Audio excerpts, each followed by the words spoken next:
right. Hello, everybody. Welcome back to the Zoop podcast, streaming every Wednesday at 6 p.m. Pacific. That's 9 p.m. Eastern Standard Time on YouTube, on Facebook, are both live streams.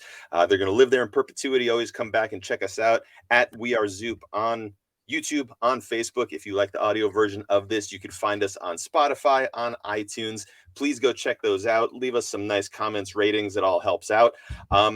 Show notes will also show you who we have on, the campaigns that we're talking about. So you can go click there and support the campaigns today. Today, we have a very special guest. We have someone who I will affectionately refer to as the 1 hour man, and you can take that however you want. But ladies and gentlemen, welcome to the show, Jason Copland. How you doing, man? I'm doing well, thank you. How are you? I'm good, and I'm assuming that you must be doing much better today than you were, let's say, like Monday night. Oh, yeah. Look, I follow you on Twitter, so I know that you were kind of sharing a little bit about like the emotional roller coaster that you were going on. I don't know if we could start off kind of talking about like everything leading up to the campaign, and then we'll talk about kind of like where the campaign's at today. But that leading up to it, I want to know a little bit more about like just your emotions and how you were feeling. Oh man, I was stressed. Are we allowed to swear? Yes, go for it. I was stressed the fuck out. Yeah, I've been dreading it for years. Like that was one of those things where it's like I knew I was always going to crowdfund it. It was always going to be a crowdfunded book. And so in the back of my brain and I've been working on this book for a really long time. In the back of my brain was you're going to have to do this crowdfunding thing. And it was like this weight. And I think maybe it was one reason why it took me a little extra to finish, because I was just like dreading the whole the crowdfunding drag. You put it out there and then it doesn't fund for a while, and you gotta like you stress it. Oh my god, because we Mike May and I we crowdfunded the Kill a Monster book, which actually did fund fairly early, but man, the first few weeks, or well, maybe the first week, was just like so stressful. And I just saw that happening like a whole month long, and especially after I've worked on the book so long. Yeah. But if it didn't fund, I was just like, oh, you got to be fucking kidding me. So, yeah. Oh man. Like once I think I was a little late on the launch. It was maybe like 8:15 or something. I thought, oh, I should probably check to see if it's actually launched. And I clicked on it. It was like at $2,800 or something. And I was like, oh, like this actually going to get funded. Like, holy crap. So, yeah. Do you think that there's like a bit of imposter syndrome in there? Because I mean, like you have people who are in your corner, like, I mean, I've seen the outpouring of support for you, just like as an individual, as a person, but also as a creator. Does it not feel like you have this like built-in support from people, or like you just kind of like psych yourself out of that? Like what goes on there? Yeah, no, I've got the biggest case of imposter syndrome you've ever known. Yeah. I hear you, man. Yeah, it's a constant battle for me, even like just drawing, or pretty much, lots of things in life. I just think, oh, I'm not qualified to do this. It's not going to work out for me. So, and you're saying, yeah, there's tons of people. Like it's fantastic the amount of people that are in my corner and sending me notes of support, and like it's fantastic. But there's just something, a little switch in my brain that just sure. I acknowledge it, I know it, and then it's gone, and I worry about it again. So. Well, so here's something that I'm going to tell you, I'm going to share with you, and maybe you could hold on to this and realize that, like, hey, this is a pretty cool thing to have for a little while. But you now hold the record for the fastest funded campaign on Zoop. Oh, you beat Nick Patera? You beat Nick Patera. I mean, it took Nick like a few hours to fund. He also, I think, had maybe a $35,000 goal, if I remember correctly. But so it took. I mean, I think he funded first day. Yeah. But we have not had a campaign, even like a $2,000 campaign or something like that, fund in 1 hour. Wow. So you are currently our record holder for fastest funded campaign, Jason. So if I had like a blue ribbon, I'd be giving it to you right now. Yeah, well, that's fantastic news. And I appreciate like all the support and the work that you guys have been doing in the backgrounds there, because I know you make it look easy, because I imagine it's not. So Well, you know what? Everything that you just described is why we exist, right? Dreading going into a crowdfunding campaign, worrying about having to do everything, and be by yourself, like handling all that stuff.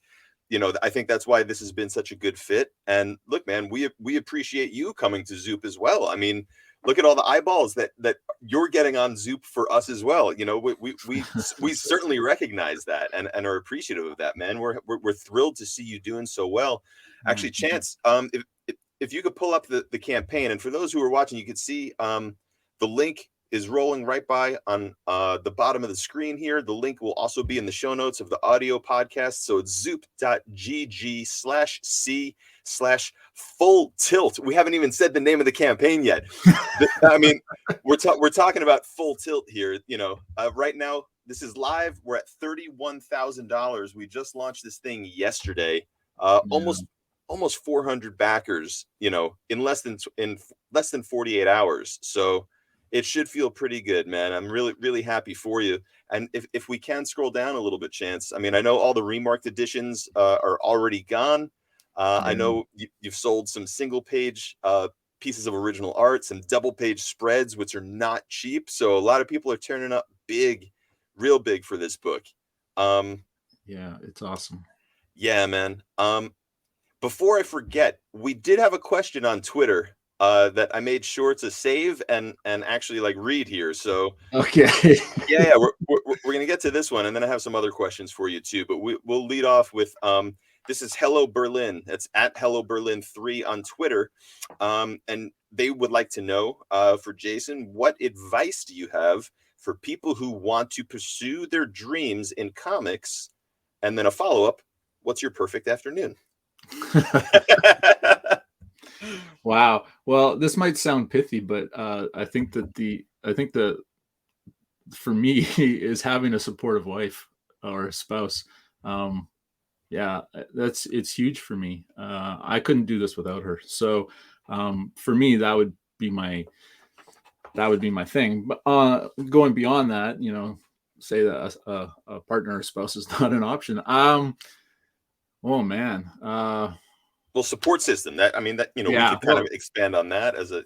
Yeah. Well, yeah. It is a lonely life, drawing, in my studio here by myself for hours and hours and hours and days and months and all that stuff. So having definitely the people online when I post an image or a page or whatever, having that feedback and feeling part of a community, because I don't really leave my house, and I don't go to shows. I haven't done shows in years. So there's not a real strong connection with a lot of people anymore that, I kind of live here doing my thing. And so the internet and that support group of people that are constantly saying positive things and helping me out, because you start to doubt yourself. 5 years in, you start thinking, like, is it even good? Have I just wasted 5 years of my life? So it's one of those things where having that support group, that network, is definitely a positive thing. Yeah. Excellent, man. And then the follow-up: what's your perfect afternoon? Oh geez. If I'm not working, and it's sunny out, we've got a gazebo out back where I can just sit in a sofa and read books or listen to music and just watch the birds. I like being out there. It's nice. Nice, man. And so, I mean, you mentioned that, like, you haven't gone to shows. You're not really out there, like, in person. Mm-hmm. But you certainly have, like, this community. Has that all been built just online, or did you kind of meet like a lot of people, like, in the before times, in the long ago, and then those relationships have kind of like stuck around for you? Yeah. I did do shows. There were it's a number of years that I did shows. I actually have all my lanyards just hanging right here. I got a box. I have a box of all mine. Yeah. Yeah, they're just. So I did quite a few shows. I mean, in the grand scheme, I did very little compared to East Coast people that can hit like all of these shows, like, on the West Coast here in Vancouver, there's not a lot that's close by. So, Seattle and Portland and here in Vancouver, there's a couple shows. But other than that, so, I for myself, I feel like I've gone to a lot of shows, but overall, not that many. But yeah, a lot of my early trips, I made connections and friendships with people who I admire and thought were, I think that are great creators. And I've tried to keep those relationships live, even outside of going to shows now. Sure. Yeah. Well, they all think very highly of you as well, man. The outpouring of love I'm seeing is Yeah. I, I've I'll fooled say them all. well, look, man, I'll say it is uncommon to have people rally around an individual the way that people seem to be rallying around you. So you must be doing something right and be genuinely a good person. So Well, I like to think so. you know, you mentioned, like, I think people are very familiar that, like, hey, this is a book that took a long time to make. It's over 300 pages, I think 320 to be specific. Was this the only thing that you've been working on for 5 years, or was there like some other freelance work that popped in and kind of you'd have to like duck out and work on some stuff and then go back to Full Tilt, or was it just 5 straight years of Full Tilt? Hey Kelly. Kelly, he'll answer that next. Wait 1 second. Well, there is not a gazebo in Full Tilt, but you never know. Maybe if I ever do some more Full Tilt, I'll sneak one in there. I forgot what we were talking about.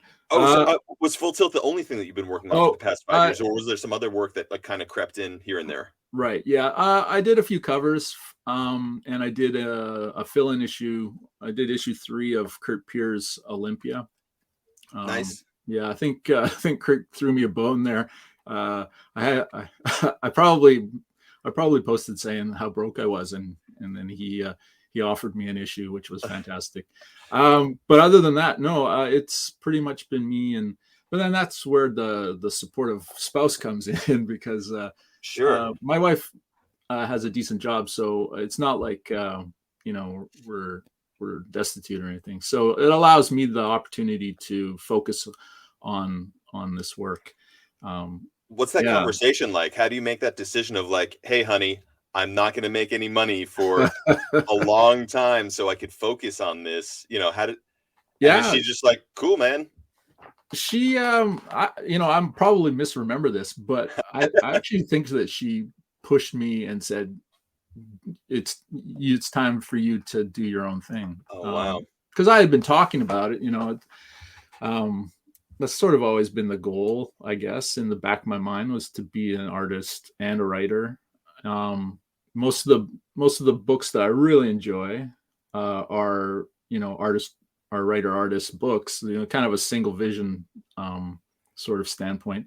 That's not to shit on writers, but it's one of those things where I feel that the books that I really enjoy seem to be from a singular voice as opposed to a collaboration. So I think in the back of my brain was always like, well, that's sort of where I want to go. And there was a bit of a lull. I had finished the Dread stuff, and I was kind of thinking, well, what do I do now? And I'm pretty sure it was Jag. It was just like, it's time to do your own thing. So so I think she was sort of the catalyst for that. Well, and just following up on that and kind of like looking at the aesthetic of Full Tilt, I noticed the Sin City poster behind you. Is basically Sin City Frank Miller in terms of being the singular vision, and in terms of the aesthetic, is that your biggest influence, or certainly can count amongst your influences? Yeah, no, Frank Miller is probably the biggest influence on my work. I've always got, and then I don't have it. Well, here's on the side of my table, I've got my, my Dark Knight Returns, and I've got my Ronin here somewhere. It's always around. It's buried underneath some stuff. That's the book that really got me interested in actually drawing comics. I liked comics before I read them, and I thought, oh, these are kind of cool. But it was Ronin. Oh yeah, it was Ronin. That was the one where it's like, oh, this is what comics can be, and it's just expansive, and and I didn't understand it. I probably read that book like 3 or 4 times before I actually started to kind of put stuff together, because it was all like the pacing and the narratives being interwoven and stuff. And young Jason was just like, I don't know what's kind of going on, but it looks fantastic. And so and I was hooked from that. Ronin was it. I don't think you're the only one, man. I've read that before, and I wasn't quite sure what I was reading as well. So, have you ever got a chance to meet him, Frank Miller? Oh, very briefly. When I was at what was it, San Diego Comic-Con, we are doing the bar con, and there I am. I'm liquored up. and chatting with some friends, and I look over, and there's Frank Miller, and he's coming into the bar, and he's got four security dudes around him. Really? And and he was I think that was when he was starting to have some serious health issues. Yeah. This is like maybe like 2008, something like that. And I had enough liquid courage in me that I just decided I'm gonna go up and just shake his hand. And so I did. I pretty much just like bum rushed him. I just like walked in past this guy's like real fast, and I shook his hand, and I spouted something like, "Mr. Miller, you're the reason why I do comics. Ronin was the biggest influence on me." And I shook his hand, pumped it like maybe like 4 times. Said my thing, and I was gone. That was it. And I don't even think he heard it. I don't even know if he understood it. But I was that guy that just, I'm gonna meet him, but I don't want to like find out that he's a dick or anything. Like, I don't want to have a negative. I just want to shake his hand and go. And that's exactly what I did. I was just like, okay, I'm gone. Did you ever think to reach out to him for a pull quote or send him like a copy of Full Tilt? No. All right. No. Yeah, no. I have a feeling he'd just be like, ugh. Do you think he wouldn't like appreciate? Oh, like I've influenced someone to do something that I don't know. I don't know enough about Frank Miller and his personality, I should say. Yeah, I think it's more just my my imposter syndrome. I just think that he would get it and be like, "What is this? This is junk," and I don't want to know that he thinks that, so I just won't do it. Fair enough. One other influence that I picked up on, and you could let me know if that's accurate or not, is I see a lot of Howard Chaykin in your art. Yeah, no. I mean, I know of his work. There was a couple of books that I bought. I was never into Flag, but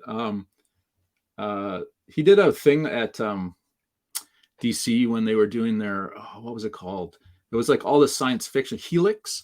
They had like 3 or usually more than that, 4 or 5 books that were science fiction books. I think Stuart Moore was the editor for all of those, and he did a book called Cyberella, I think it was called, and I thought that was really cool. I was like, oh wow, this is fantastic. But I've never really followed the majority of his work. Fair enough. Yeah. So look, I mean, we have still 28 days left on this campaign, and for people watching, listening, go support it. zoop.gg/c/full-tilt. 320-page hardcover edition of a labor of love that took 5 years to make. It is finally out there. Chance, thank you so much. Some gorgeous artwork that's showing up on the screen right now. Sorry for our podcast listeners who might not be seeing this, but then you're just gonna have to buy the book. That's what you got to do. But so after this campaign, mm-hmm. I mean, like the great thing about a campaign like this is like, hopefully we're putting some of those fears and those like imposter syndrome feelings behind you, because by all accounts, even if this campaign stopped tomorrow, this is a very successful campaign. We know that that's not going to happen. We're going to keep shooting for the moon, try to keep this puppy going as long as we can. But do you have a plan for after crowdfunding? Are you thinking about trying to find a publisher, or how else to potentially monetize Full Tilt? And this is something other creators might be interested in knowing, because there's always like, what happens after a successful crowdfunding campaign? Well, my plan was always just to crowdfund the book. I honestly didn't think I didn't think that it would be nearly as successful as it's been so far. So I just figured that I would make enough money to cover the printing and the shipping, and get it to a few, like maybe 150 people, 200 people maybe, and have a copy for myself. That was my main goal, and it's always been my main goal for this book, was just to have it in my hands and say, I did this. Now, now it's a massive thing, and I have had publishers. Well, I mean, I had publishers reaching out before, but one of the things that I wanted to do with this book was do it on my own. I didn't want any sort of influence in terms of editorial, I was going to do what I was going to do. So like the 2-page spread thing, I haven't even counted it. How many? You have a lot. Yeah. I've got a lot. And I don't know if there's a whole lot of publishers that would be like, oh, we're really cool with you doing that. Like they might be, but they also might be like, oh, well, maybe you should cut that, or maybe you should rethink that. So this was my opportunity to do whatever I wanted to do visually. Sure. Well, and story-wise too, I guess. But this was like this is my Ronin. Like I'm going for it. I'm just gonna, we'll just see where the chips fall. So it was always just going to be something that I never thought it would go to close to 400 people. So, counting. It's only been 2 days, man. So, well, they might all cancel. Who knows? Stop. I know. But so there I am just talking. Wait, so have publishers have reached out since launch? Well, yeah, I had some before, and I said, I'm not interested in talking while I'm working on it. And then I've had a couple the last day and a half. So that's amazing, man. That's really cool. Well, can I ask it? Because I haven't read the story, right? This is 320 pages. Like literally, like you and your editor, I believe you said, were the only two people who have actually like read and seen this whole story. Yep. What would it be able to be broken down into, trades or single issues or oversized single issues? But like, are there sort of breaks where you could break this down into smaller bites, I guess, to like find another format, maybe through a publisher? Is that even something that's possible? It's possible. I didn't write it as individual issues. Sure. But maybe because of the way I read lots of comics or I watch lots of movies, the 3-act structure is like, the book can actually be broken almost exactly into 100-page chunks. Like the breaks fall really close to being 100 pages each time, and that was just by accident. I didn't plan that at all. So it could be broken into 3, but they would be about 100 pages, which I guess is sort of what a trade is. That makes it. And I'm not trying to pressure you into anything that you don't want to do. I'm just genuinely curious, Yeah, like, no, that was one of what some of the publishers that I talked to were kind of pushing for, was like, well, can we break this into little things? And I'm a stick in the mud. I kind of saw this book always as just one big book. So even being asked semi-seriously by a publisher, can we chop this up? I was like, no, I don't think so. I don't think that's what I want. Sure. I don't think that the reading experience will benefit. So would you be okay with like a soft cover in the future, or an oversized slipcase hard, like multiple different? I don't know, but because I think that there's so much more here than. And don't get me wrong, I'm not trying to downplay crowdfunding, because that's what we do. But I mean, hey, you're shitting where you eat right now, buddy. No, but the thing is, because I know that people are seeing this as a success, and I know that there's interest in it, and that goes beyond let's say few hundred to maybe 1,000 people that will back it on Zoop. That there's legs to it, and I don't know, maybe this isn't the right forum for that kind of conversation, but I think it all just really just is to say, like, it's crushing. Congratulations. Like, I'm glad that like you mentioned, that this is like not at all what you thought it would do. So I'm glad to as someone who's been helping with this, I'm glad to hear that this is hopefully exceeded expectations so far, and will continue to just get larger and larger, man. Yeah, no, it definitely has exceeded any expectations I had. And the best part is you're not going to have to worry about packaging them all up. We got you covered. Yeah, again, and that was one of those things, was just like, I don't know if you ever watch any of the interviews that I do or whatever, but I'm pretty open with the fact that my wife was the one also that pushed me to Zoop, was because I'm not really programmed in my brain to multitask and that sort of thing, which you probably have noticed with my late making of stuff for the website and stuff. Once man. I'm doing something, it's hard for me to switch off to do something else. So the whole idea of like fulfillment and dealing with the printer, and like I was just like, oh. And so early in the conversation, Jackie was like, oh, it would be great if we could find someone that would take care of it. And I don't even know if Zoop actually, when did you guys start? Because I don't think you guys were around 5 years ago, were you? Not 5 years ago. No, we launched in June 2021. We're about to turn 2. Oh, well, see, there you go. So you weren't even an option. And No. that was one of those things where we're like, oh, that's going to suck. Like it's going to be a lot of work. And so when I told her about Zoop, I was like, oh yeah, there's this company that will find the printer and deal with the printer and then do the fulfillment. She's like, that's who you're going with. Well, thank you, Jackie. Tell her that we owe her one. Yeah. Oh my God. It was just like, and I hummed and hawed for a little bit. I'm like, well, but because they say Kickstarter, you make more money and all this sort of stuff. And I'm just like, oh, I know. This is what people tell me. Yeah. Like I've actually had people saying, oh, you should have gone with Kickstarter. And I'm looking at the thing going, I've made $31,000. Yeah. Like people told Nick Pitara the same thing. Yeah. Yeah. I think that because maybe Kickstarter has that sort of, like, they're like Kleenex, when somebody says a crowdfunding thing, the first thing that tends to come out of their mouth is Kickstarter, whether they mean Kickstarter or not. I actually fucked up a couple times on an interview where I said, oh, I'm kickstarting my book. And I'm like, no, I'm not kickstartering it. I'm going with Zoop. And it's just, and I catch myself and I make sure that I correct it.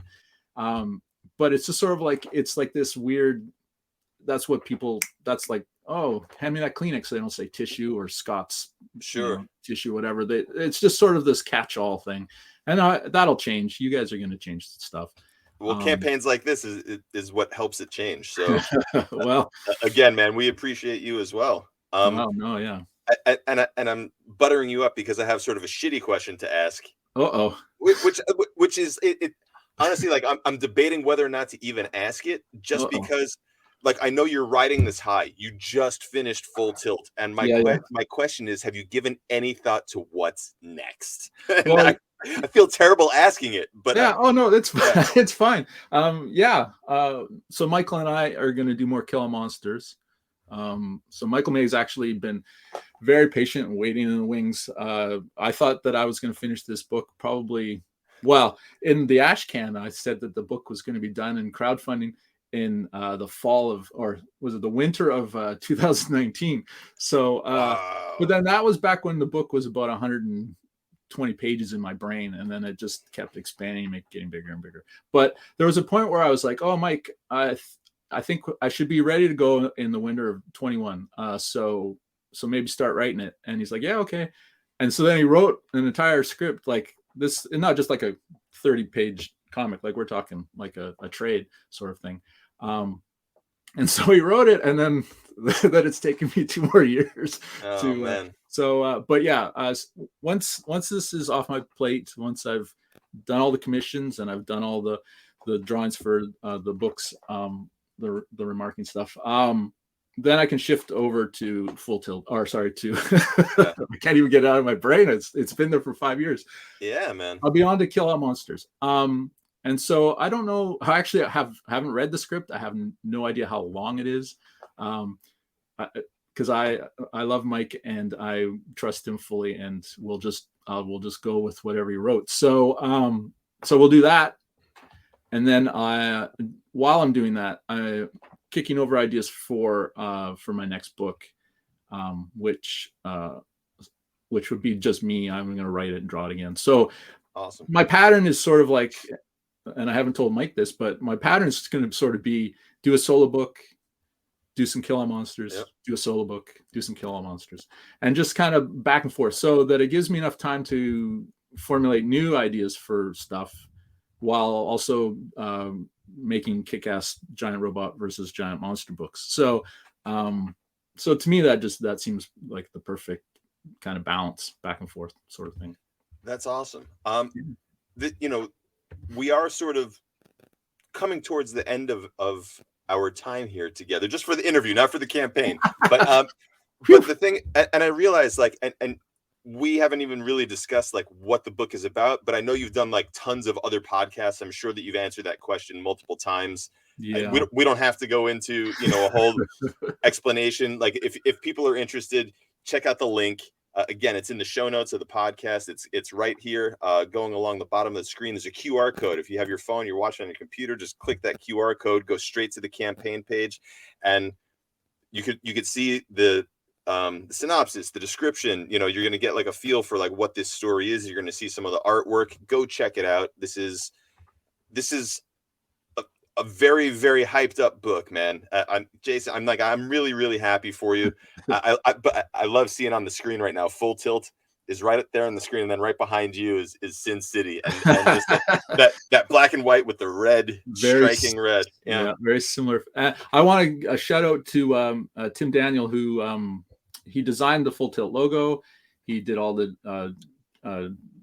dress trade dress for it, and he essentially designed the cover and the back cover for it already, and he'll be doing the interior design as well. So the book is going to look fantastic. Aside from my own artwork, the Tim makes fantastic. So he's the guy, the main dude at Vault Comics that does a lot of their does all of their design, as far as I know, and their books always look so fantastic. So and Tim he's a close friend, and he's a great guy. So it's a pleasure to work with him, for sure. Nice shout. Anyone else on the book that we need to give a holler to? Troy Pateri is lettering it. Troy has been doing well. He's been in the industry forever, and he does. Sure. I think he letters like all the Top Cow books, and he's been doing work with Silvestri, doing Batman, and he works with Wade all the time. And yeah, he's top notch. He's fantastic. That's amazing. Then my editor was James Powell, who edited some Kill All Monsters as well. And James is a very keen storyteller, and he didn't let me get away with anything. He made sure that everything worked out. So so yeah, shout out to James too. Yeah. I'm gonna wrap up the way we typically do with my two questions. I feel like I have an answer for the first one already, but okay. If you had a dream collaborator, someone to work on a book with, who would it be? You were probably thinking Miller, but I was. I don't think that I think Mike May is my dream guy. That's awesome, man. It's weird. I don't really have aspirations to work with someone else like famous and stuff. There's a local writer, Lonnie Nadler. He lives here in Vancouver. Been chatting with him about maybe I have like a kind of a body horror idea. The thing is, I have a premise, but I don't have a story, and so and Lonnie's right into all that horror stuff. So I think that he would have a story for it. But we're still we haven't had the discussion yet. We're gonna have some beverages in the gazebo this summer, and maybe we'll work something out. But nice. Other than Lonnie and Mike, I don't know. Yeah. Fair enough, man. Fair enough. And then the other question is, what's your desert island run? You're stranded on a desert island. Like, what's the one book or omnibus or 50 issue run that you take with you? Is it Ronin? Yeah, it's gotta be. It honestly has to be. I look at that book almost daily. Wow. Wow. Yeah. And I've got it in single form. I have it in trade form. I have it in absolute form. I have the artist edition. Yeah. I have it on a PDF, like the Comixology before they went tits up. So I've put my money into this franchise. Oh, hopefully. Well, actually, I haven't read any of the new stuff, but I don't think I don't think I want to because Ronin's just. nothing needs to mess with my thoughts about that book. So understood, man. And where can people find you online? What's your handles across socials?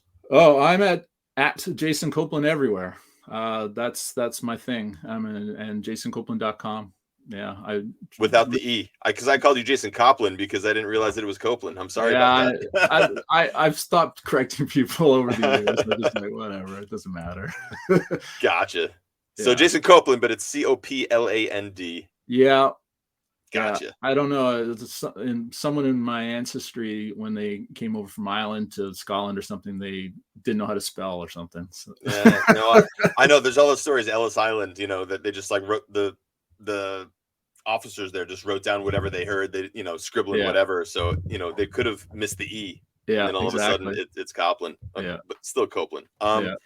and any one last message that you want to give to people who maybe have not yet backed this book? What do you want to say to people before we head out of here?